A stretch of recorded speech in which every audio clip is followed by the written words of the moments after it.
Good morning, and thank you for coming. This is my first time ever presenting, so I'm very nervous. No, I'm joking. It's my second time presenting. First time was 1 hour ago. Anyway, today, so how do I switch to here? Yeah? Okay. Thank you. So there is this nice little hashtag. I've never had a hashtag named after me, so this is very cool. I had to take a picture of it. And then I could send it to my kids. So then I think I'm famous. I officially have a hashtag, Ask Michael. I have a 14-year-old daughter who now I have proved to her that I'm very cool. Because right now, if anybody has a 14-year-old daughter, I'm not very cool. I used to be cool up until about 10 months ago, and my wife tells me that in 2 years I'll be cool again. But for about 2 years, I'm not going to be very cool at all. But now I could prove to her that I am cool because I have my own hashtag. And I have 2 followers, my son and my daughter. Although my daughter just unfollowed me, but anyway. I'm joking.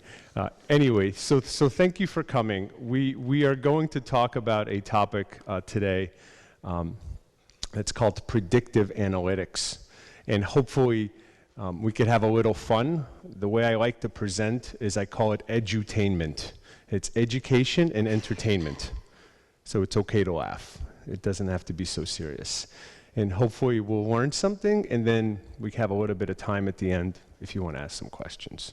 I'll try to give you my best answer. If not, I will just make it up and sound very educated. I'm joking. So let's start. A little bit about me. I have 2 slides about me and my company, and then that's it. We'll never talk about what we do. I'm not from Lithuania, so I think that's very obvious. Although this is not my first time to Lithuania. I've been here a few times.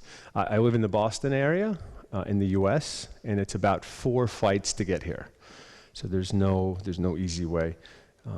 I used to run the global recruitment outsourcing business for a company called Adecco. It's a global staffing company, and I did that for about 8 years.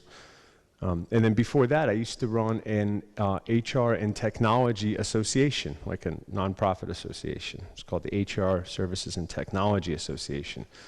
So I was very fortunate in that I got to see a lot of really cool technology for human resources very early. And then I also did some startups.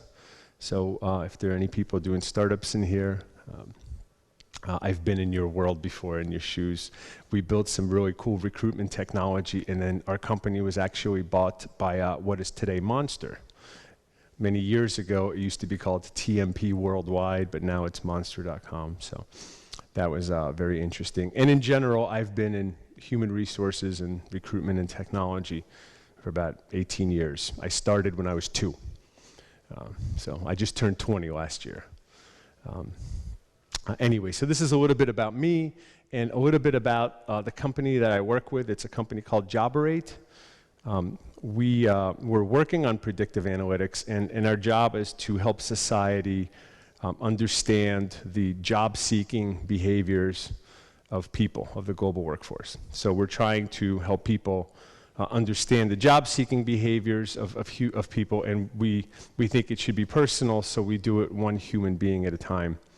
And effectively, we're working on developing machine learning, topic we'll talk a little bit about today,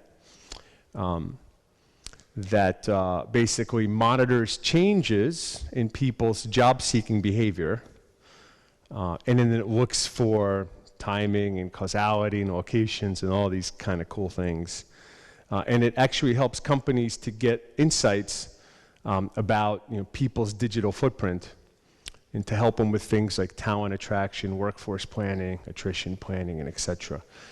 It's a little bit new, and we're inventing the future, so it's very difficult for me to say, oh, it's just like this. And that's part of the challenge of being a little innovative. It's very difficult to relate it to something else. So if there are certain things that I discuss here today that may not make sense, just either tweet them or ask the question at the end. We'll get to it. So, I will try to speak slowly. If I speak too fast, raise your hand and tell me to slow down. Okay, So I wanted to start with something interesting to set some context. Is that okay? So we'll have a little bit of entertainment. You are being watched. The government has a secret system, a machine that spies on you every hour of every day. I know because I built it. I designed the machine to detect acts of terror, but it sees everything. Violent crimes involving ordinary people, people like you. Crimes the government considered irrelevant. They wouldn't act, so I decided I would. But I needed a partner, someone with the skills to intervene. Hunted by the authorities. We work in secret. You'll never find us. But victim or perpetrator, if your number's up, we'll find you.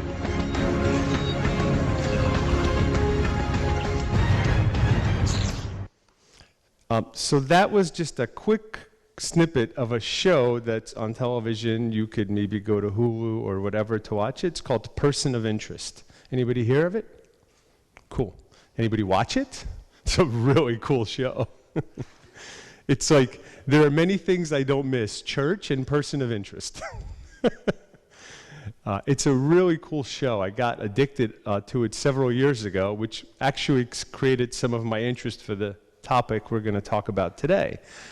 And the reason why I wanted to show you this as context is to basically just state the obvious. Governments today use something called big data for national security. And so, you know, that show, as far-fetched as you may think, is probably not very far-fetched, where machines basically track all your movements, where you go, and the cameras are all connected, and you know, credit cards are monitored, and phone calls are monitored. And I think that recently we've seen certain things get exposed as well. So now we know that it's not just in our imagination that governments are really monitoring things. So, you know, big data became very interesting to government. If you don't watch the show, you should watch it. Very interesting. So I wanted just to spend another minute or two on context. You may hear this term called big data. I'm amazed because when I speak about the topic, I just assume everybody understands it and knows it. And I'm amazed at how much, let's say, disinformation is out there about the topic. So I just kind of wanted to provide some context for this. So what is big data? People often say this term, it's like finding a needle in a haystack, right? It's a term, you know, like a sewing needle, because it's very small, so it's hard to find in a haystack. And my thought is that's actually easy, because the needle actually looks different.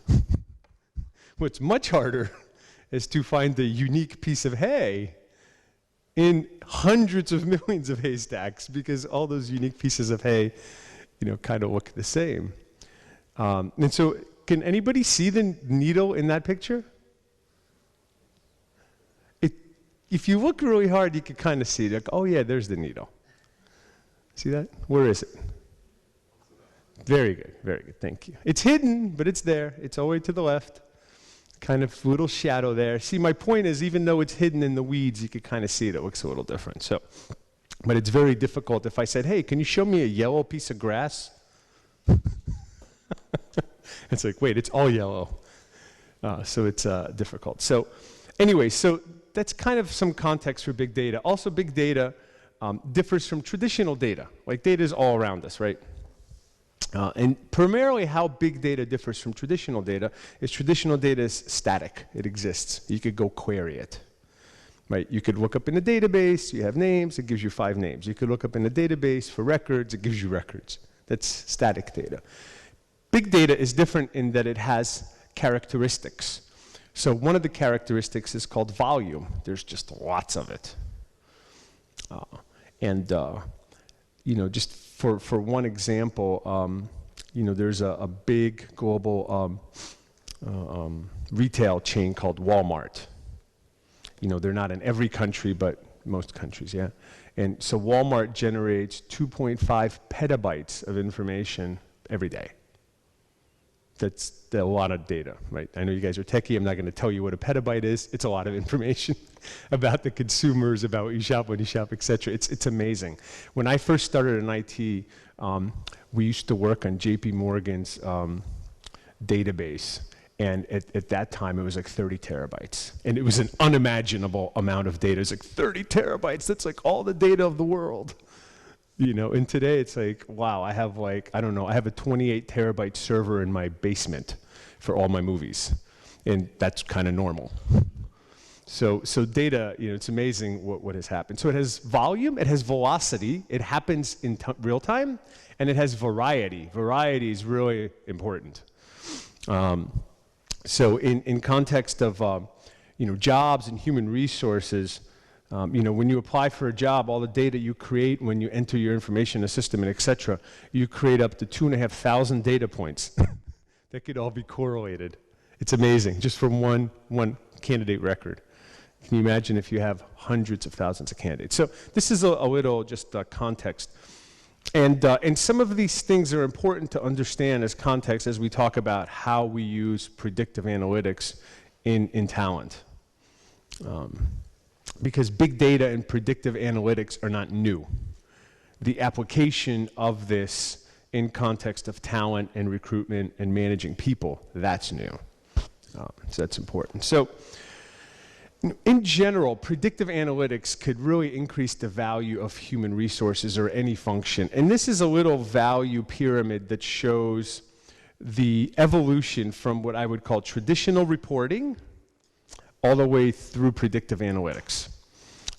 Most organizations do some level of traditional reporting. And so what is traditional reporting? It's open up Excel, copy some columns, create a nice pie chart. My joke is the world's most favorite reporting package is Excel. It's also the world's most famous, you know, presentation package. Excel is like the army knife, you know, with the spoon and the fork and the knife. You could do anything in Excel. It's amazing. You could use it as an applicant tracking system. You could use it as a database. You could use it as a CRM. You could use it for, I mean, the uses for Excel are amazing. So traditional reporting has been around for quite some time, and it allows organizations to what I call measure results. So it allows people to say, what happened? You put some nice charts, and the manager looks at the charts and go, oh, now I know what happened. And the dynamic reporting is a little bit more sophisticated. Now it's Excel with pivot tables. No, I'm joking. But that means that you now can take multiple pieces of data, you put the data together, and now you're doing analysis. Wow, that's really great, because now I could see how this department did versus that department, and I could compare the two, and then I could go yell at them for not being as good. Right? So this is like this dynamic reporting. And then dynamic reporting and data analysis, the analytics aspect of it is now you're not using Excel. That's like the other joke. Now you're using some fancy things like Spotfire, or Tibco, and Romeby, and PivotLink, and all these really cool products. You got dashboards that move and all this stuff. But really the first three things are really what I call presentation of data. And predictive analytics is a little different in that it's, of course, has to have what I would call intuitive presentation, but it's the data behind it that's really important. It's not just presenting the data in an interesting way. It's the data that's being presented that's interesting. And the predictive analytics basically focus on what can happen. And that's really important, where traditional reporting and data analysis usually focuses on what happened and why it happened. So if that all sounds very confusing, here's the best non-human resources example of a predictive analytics. Does anybody have a credit card? Okay, hope. Okay, so if you have a credit card, you have what's called a credit score. Okay, how often do you think that's wrong? Very rarely.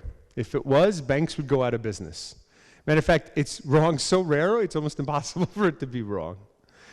So this is the best non-human resources example of what I would call a predictive analytic. Now, this same concept exists in other areas. There's consumer confidence scores and all these other things. So this is an important, and the way they derive this is not just by doing analysis.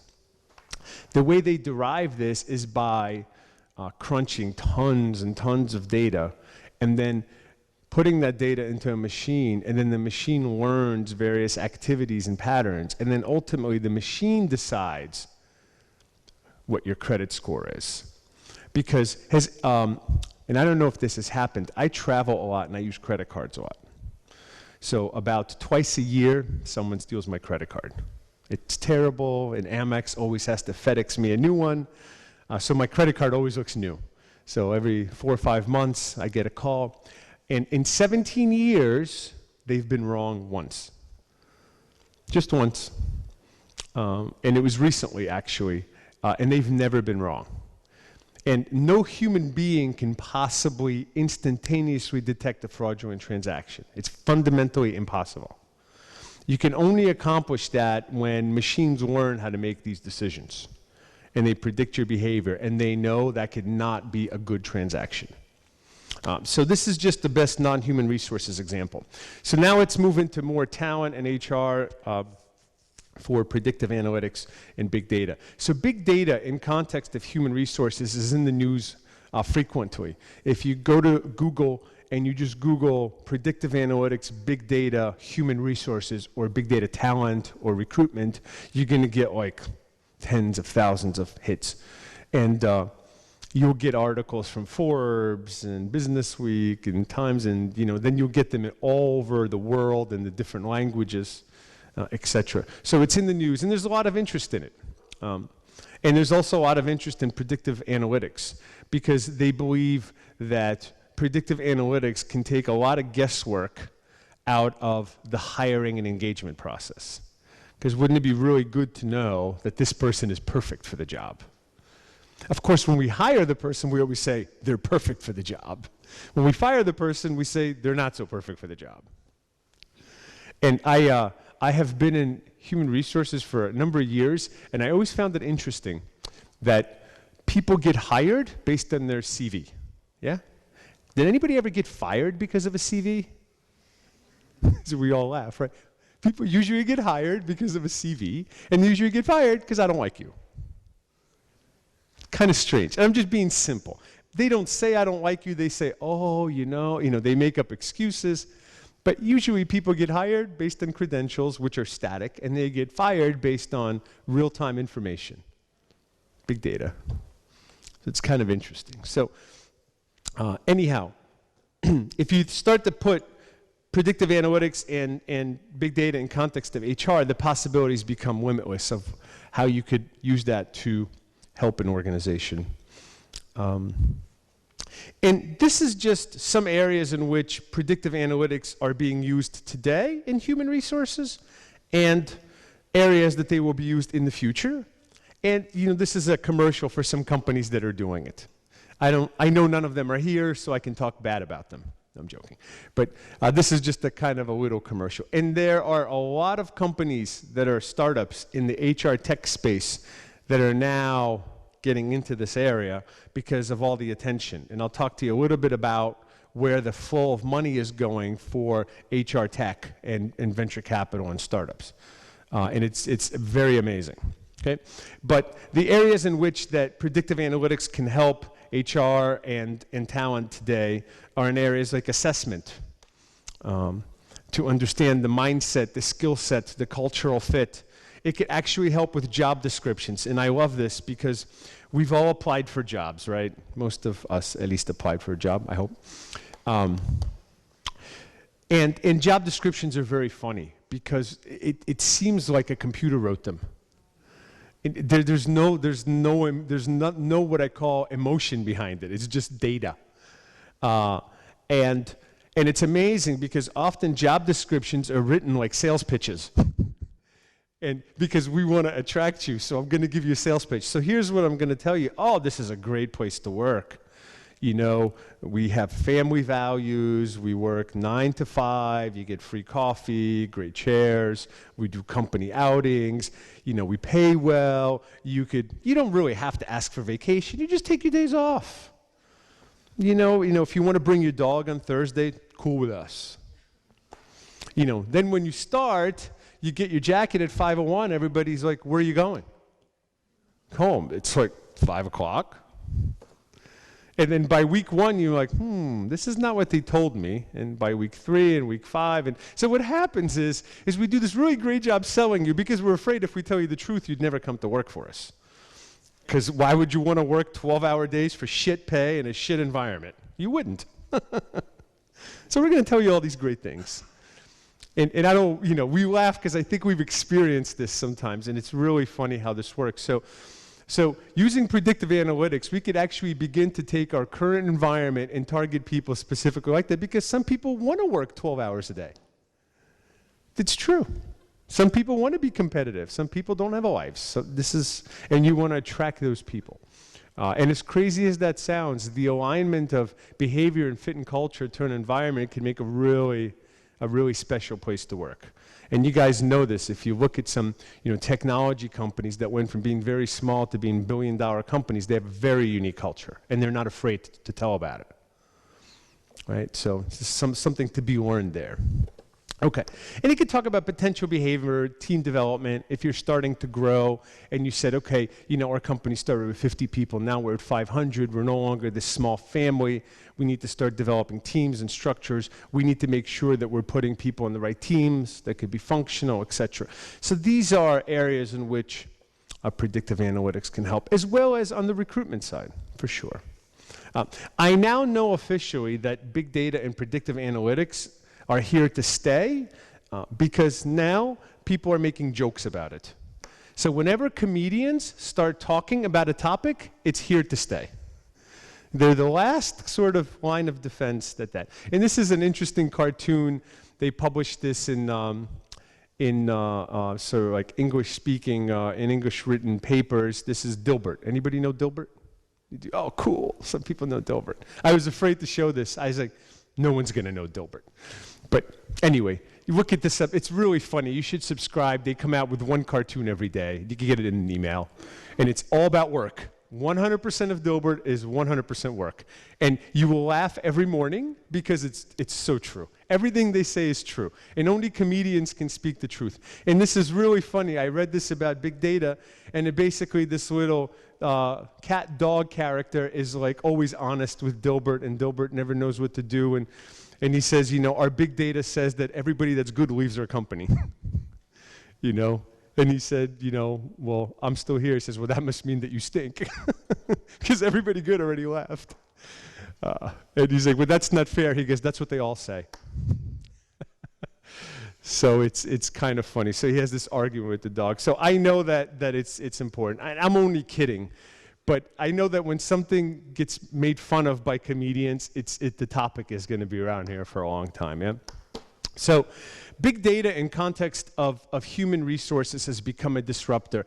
You know, this is really a data map of just social data and how much it's really grown over the last 10 years. And this is what we refer to as volume, velocity, and variety. Remember those 3 V's? Think about how people generate all this data.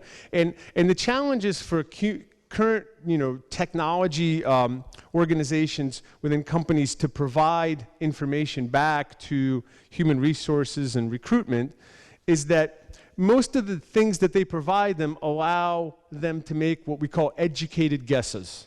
It's like, I think we should do this, and I think this person should do that. But they're all what we say educated guesses, and we don't really know.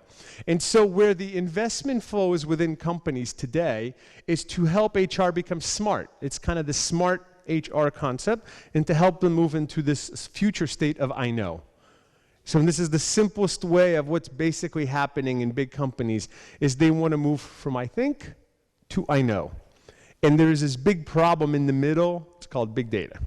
And in context of human resources, a lot of it is social data. And it's growing by leaps and bounds. Yep. And one of the challenges, and this is really interesting, is part of what's fueling this is actually society changing. We're moving from what I call the age of corporate dominance to the age of the knowledge worker. Coming to a conference like this validates something for me. I've often shared with companies, especially in Silicon Valley, because Google wants to recruit from Facebook, and Facebook wants to recruit from Zynga, and so on, and so on, and so on. The reality is the biggest competitor for a large company is no longer the big company, it's a startup. Because costs are low, you could live at home, you know, you're out of school, you have no debt, you have no car, you have no children, you have nothing. So you could literally live for very little money. And oh, you have no friends, so you're just on a computer all day long. Because all your friends are also on the computer, right? So you never have to leave your home. You could work virtually in a Google Handout. You could start a company in 5 minutes. In 30 minutes, you have a brand. In 1 hour, you have a website. And in 1 day, you have marketing material. That's all you really need. And you could do that in Skype. It's just that simple. And it's like, why would you go get a job? You could just start your own company. And this is a really, really, really big problem for global companies. You have to understand the magnitude of this problem. People are coming back into cities because you could get public transportation. You know, you don't need a refrigerator. Don't need to buy a lot of groceries. You could go get your food that night. And so society is really changing. And we're using social media to interact. And if you think about up until really the last few years, most of the way that companies attracted people is you advertised, you had a Facebook page, you had a LinkedIn page. It was like, come take interest in me because I'm this big company and you want to work for me. And that's kind of changed because talented people go, I don't care. Why don't you take an interest in me? In fact, I get 50 offers. The last thing I'm going to do is spend any time going to your Facebook page. Why don't you come to mine? And this is like an important societal shift where what's basically happening is we're moving into an era of knowledge workers where companies need to actually start tracking interesting people as opposed to creating tons of technology and spending lots of money figuring out how to get interesting people to follow them, because that's happening less and less. And so as all this happens, tons and tons of data is created and new kinds of informatics and analytics are needed for companies to do this that don't exist today. That's the kind of aha. And so I wanted to share with you, and this is not me, I'm not smart enough to do this, but the SAS Institute, these are the people that work in statistical analysis. This is their little chart. And I thought that this was a really great way to explain, or just a visual to show the predictive analytics life cycle. It always starts out with formulating some kind of a problem, and then you prepare some data. Then you explore that data to say, is that relevant, is not relevant? Then you down select, and you build some models, you validate the models, you deploy the models, and then you validate those results. And this is an iterative cycle because in traditional data, you do it once and you go show your manager a chart. With predictive analytics and big data, machines do this 1 million times a second. And then they learn how to actually never ask the manager, they just make the decision themselves. Because that's what they do. So this is like a really cool picture of how that is. I wanted to also show you like a practical example, kind of take it down 2-3 levels. This is kind of how our technology works in very simple terms. And I'm only using ours just because it's sort of practical. We take in people's information. It could get fed into our system many different ways. You could do it manually. You could do it batch. You could do it via an API. We get some data points. That's person's information. Then we have this machine learning engine that goes out, validates that information. It uses all these different sources to make sure that John Smith is this John Smith, not that John Smith. That's very important. And then tracks thousands and thousands and thousands of various data points, including social data, and it learns about the behavior. And then that data is fed into other systems that present the data in a meaningful way. And essentially, that's sort of in a simple term how the process works. Now, this is a really crappy UI analytic, but I wanted to show you this not because you could read it, but to explain that this is typically the kind of analytics that a HR manager has. It's very sexy, right? It even has 3 colors. And what this is, and again, it's very, very small, but this is a little model about a performance scorecard. So there's some HR manager or somebody in an organization that's looking at your performance data, and this is what they see. And they see over here is you, and over there is your friend, and you are medium potential, and they're high potential, therefore they're better.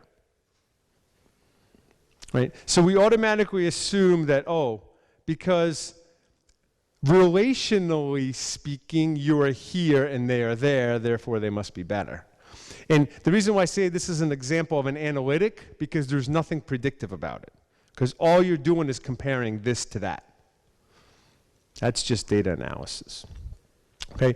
And it's typically based on historical data, it's often built on relational models, and there's absolutely no way of knowing that that person in the top right is going to be a better performer than the person in the middle. Zero. But that chart will make you believe that it is. Right? Because it's just relating one to another and putting it in a different box. Okay, so here is a simplified example of a predictive analytic. So this data actually comes from a system that follows people's behavior, and so this analytic basically shows job-seeking activity. And so this individual's job-seeking activity is very active, and then there's other people that are active, and I took out their names so we don't embarrass anyone. But this system basically tracks people and tells, you know, a hiring manager or recruiter who's really active in the job market. And what's amazing is that it's quite accurate because the system actually then goes and validates the data and it learns. And so we showed this analytic, and then about 2 weeks later, that person actually changed jobs. It was really neat. And we actually knew that person, so we were kind of tracking her, so it was kind of neat. So again, this is like an analytic that's relational, just an analytic, nothing predictive. This is a predictive analytic because it comes out of a machine learning engine that tells you what's going to happen. Okay? Not how one relates to another, like a FICO score. This is your score. Yep. And so there are some valuable questions that are answered by predictive analytics. And really, the possibilities are endless. But one of the things that predictive analytic can answer is how likely is someone to succeed in a given role. How likely it is to succeed in a specific work group, a specific culture. How likely is someone to leave their job? Oh, and better yet, when? Or how likely are they going to work for company XYZ? Because I don't want them to go there. That would be really bad. What's the potential cost exposure for people leaving? And all these things, why they may seem kind of trivial, are actually very important to multinational companies. There's big dollars associated to it. And if you remember the first slide that I talked about, it's a really big problem, and it's in the news daily. So let me tell you a little bit about the market and why there's so much focus on it. So according to LLR Partners, and they're a big private equity firm, and then Deloitte, which is a big consulting firm, you guys know them, the human capital management technology market is about $15 billion. And the good news is it's only about 11% penetrated, which means that just human capital management technology is about $150 billion potential. That's a B. So for anybody that's doing a startup looking to raise venture capital, you want to focus in the market that's big. The first thing you'll learn is guys want to fund businesses that have a really big target market. You don't want to solve a problem that doesn't exist. That's in very simple terms. By the way, you may have heard that already, sorry. But the key is not to build technology that solve problems that don't exist, that don't have value, I should say. Yeah. Time magazine estimates that attrition, which is people leaving companies, costs $350 billion a year. Again, with a B. So if you could figure out a way to help companies know who's going to leave and prevent them from leaving, you could save them a lot of money. Again, big pain point. Another data point, and these are just stats you could just Google, and they're very easy to get, that more than 70% of the workers would consider a conversation about a job. Honestly, I think it's higher. Who wouldn't? Unless you're just so overpaid. And I don't know people that are that overpaid. But I think that most people would consider a conversation for a job, or at least listen. And if you think about more narrowly now, because before we were talking about the human capital market, Forbes magazine estimates that the amount of money that companies spent just on recruiting automation, that's not even talking about back HR, is about $150 billion a year. Okay, that's again with a B, really big market. Talent Board runs surveys every year. They have something called the CANDEs, Candidate Experience, and they run these awards where big companies like Pepsi and Coke could compete for the best candidate experience.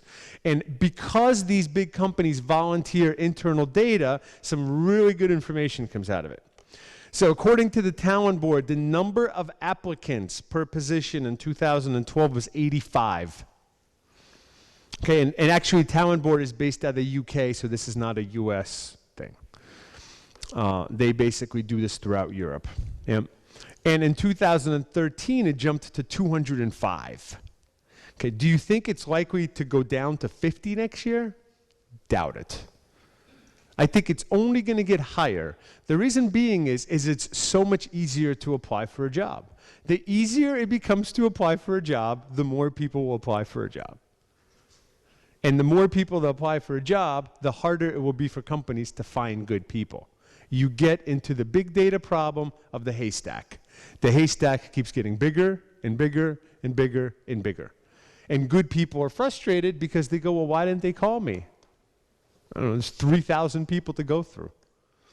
It's really, really difficult. So, so we focused on solving some high value problems, and this was, kind of our thought process when we built this business.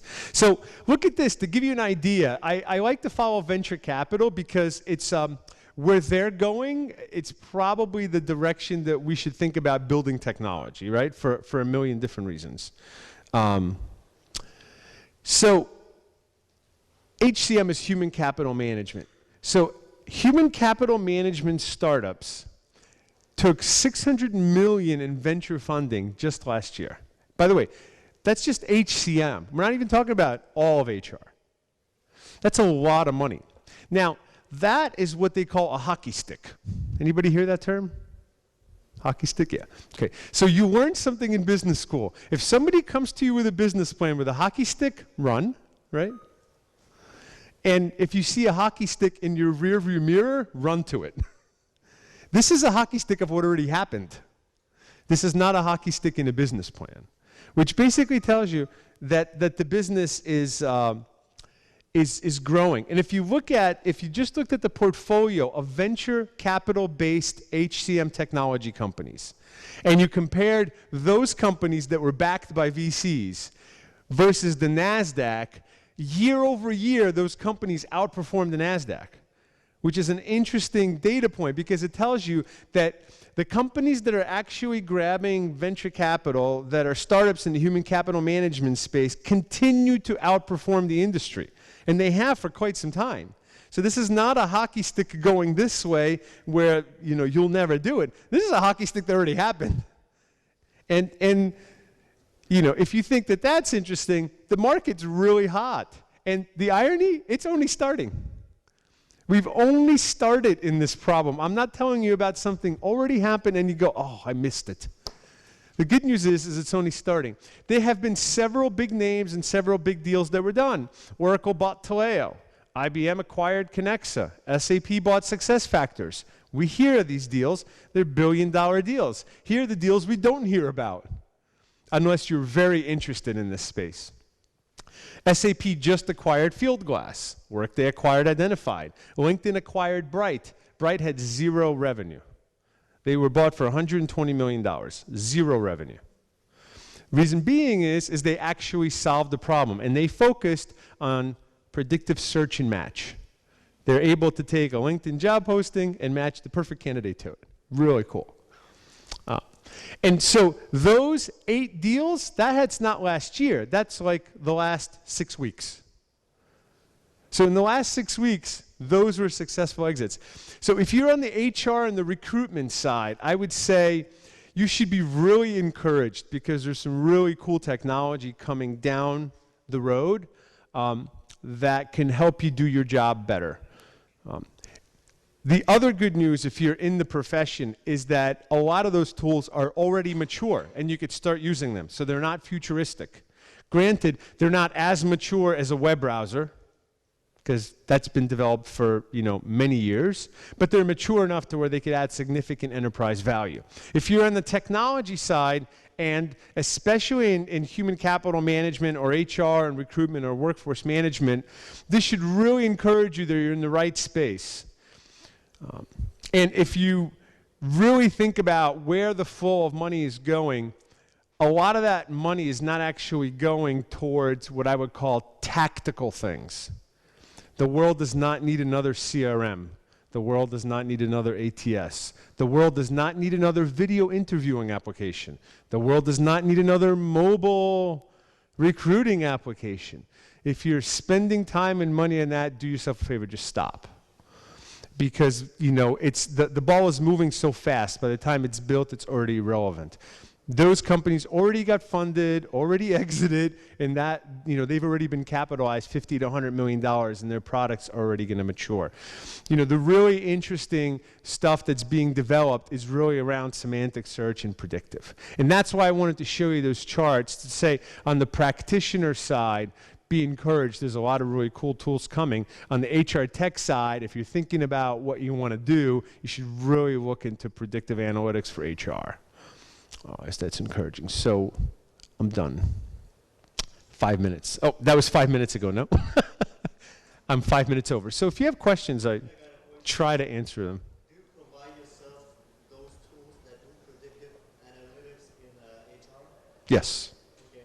How do you collect data about employees, about future employees, like from social networks? So for future employees, like for recruiting, like talent scouting, yeah.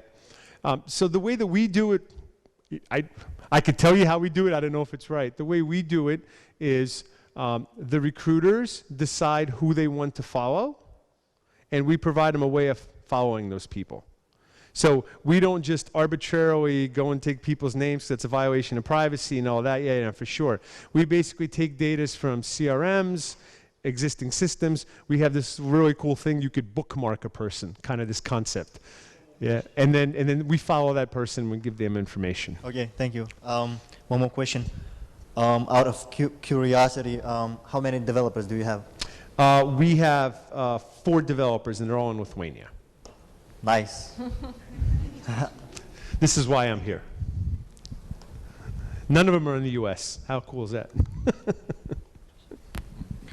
Hi. So if I am a person some company is following, asked you to follow, yes, and I'm writing in my Facebook, my job sucks, will I receive a job offer tomorrow from you? No. That would be a very simplistic view, but it would go into the machine learning algorithm as a signal, and it may be. Now, I say no in a funny way. If I wrote my job sucks, it would do absolutely nothing because they know I'm always angry. If I say my job's good, then it says, oh, something's wrong. I'm joking. But what happens is it's one human being at a time, and it's really important that we're not basically creating a universe of keywords and going, oh, my job sucks, okay, boom, that person's looking. It's very personal about the individual. So for some people, my job sucks may be a more weighted alert. For some people, it's irrelevant. Okay, then I would rephrase the question. Sure. So let's assume I am the client, yeah. Yes, and I would like a certain person to work for me. But he is at the moment at other job, and he is very strong there. He does not considering other options, yes? And I would like some partner to find a weak spot. A weak spot is a certain situation in life when the person is vulnerable, yes, for the change of the opinion, yes. Yes. So does your company give the service of helping me to find the weak spot out of all the information collected from the big data? Correct. Okay, thank you. Yes, thank you. You want to come work for us? That was really well said. No, I'm joking. You explained it very well, is what I'm saying, so thank you. That's kind of exactly what it does. Oh, I'm sorry. Okay, wow, you guys actually ask questions. This is great. Yeah, I got it. All right. All right, if doesn't that create a bias? I don't want to answer. No, I'm joking. No. It does create, okay, so can I read it out loud? Okay. Mike is a great guy. No, I'm joking. It says, if data from social media is included in big data, and it is, that's used in predictive analytics, doesn't that create a bias like a CV? Yes, it does create a bias. Is it like a CV? No, but a CV is also a bias. So one thing that we've learned is the world, as much as we human beings want it to be black and white, is actually not black and white. It could be like a gradient 0 to 255 for the creative people. It could be like, 1, or it could be 254, but it's infinitely not black and infinitely not white. So when it really comes to recruiting and talent, a CV is still important. So for example, if you're a doctor, I don't want to say, well, your CV is not that important. It's very important. Okay, I don't want a doctor practicing on me that has no credentials. So yeah, CVs in certain instances are very important, and they create bias, especially at the personal level. Social data is important, and it creates bias in its own way. Historical pay data is bias. For example, if you've always made 30,000 euro, and you're applying a job that pays 90,000 euro, you could be qualified for that 90,000 euro job, but you actually have very little chance of getting it. Because they're going to be like, oh, well, you only made 30,000 euro before. Well, what does that matter?